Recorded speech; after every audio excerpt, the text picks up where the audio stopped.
Today we're focusing on herbs. So this is Yerba de manza, which is also known as purple tea or lizard's tail, also known as swamp root.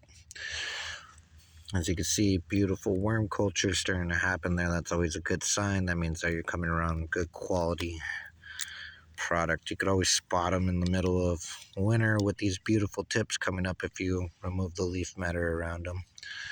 This is a whole field growing in the middle of the Rio Grande, in the middle of beautiful Belen.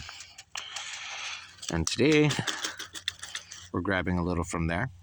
Today we're also going to grab a little from a very beautiful farm off of a road called Gabaldon here.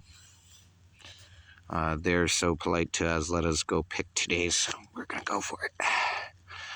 Now, why would I be picking this is what you'd be saying. And look how crazy that soil is. You can see how strong and clay-like it is. Probably more clay loam than sandy loam, to be honest with you. You can make pottery, all kinds of stuff. You can make a little stove out here to survive if you're trapped out here in the middle of the Rio. So there's a lot of good qualities, but the beauty is this is a very astringent herb. And a lot of the old timers here use this. They believe it cures everything from cancer all the way in. I've seen them bathe with it, all kinds of stuff. I've seen some miracles come from this plant, actually. So I'm a heavy believer in it. Along with Osage orange, which would be some of those trees back there. But it all depends on what your culture is and how they use it, much like Uña de Gato or other herbs like that. And the cool thing is, where I'm at, the river blesses us with these beautiful tubers. And you can see how there's a white core in there. Let's see if we can snap this with one hand. And you see that, if I could get it to zoom in correctly. My hands are muddy, so see that purple in there. That purple is pure medication. And I mean, it's a powerful medication. Tastes awful, but man, does it do wonders. This is a really cool plant. It definitely is worth its weight in gold, I'm not going to lie, especially here. So it's a pretty cool piece to have, especially if you know what you're looking for. It grows on the side of railroad tracks, grows in swampy, marshy areas, and it definitely is native to the Rio Grande. It's actually quite invasive, as you can see. It spreads off of a tuber system. I do believe it's part of the milkweed family.